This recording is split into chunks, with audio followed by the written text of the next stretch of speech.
we're going to be putting a very large tariff on chips and semiconductors.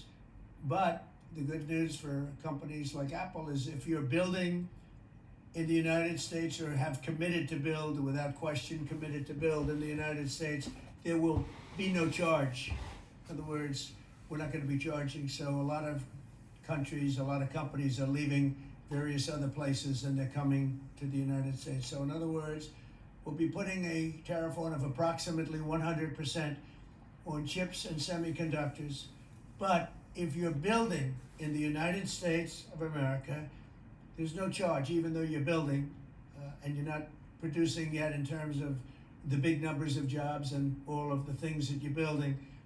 If you're building, there will be no charge. So I just want everyone to know that. And I didn't even tell you that inside. We discussed the concept, but I didn't. So it's a big factor. So 100% tariff on all chips and semiconductors coming into the United States. But if you've made a commitment to build, or if you're in the process of building, as many are, there is no tariff, okay?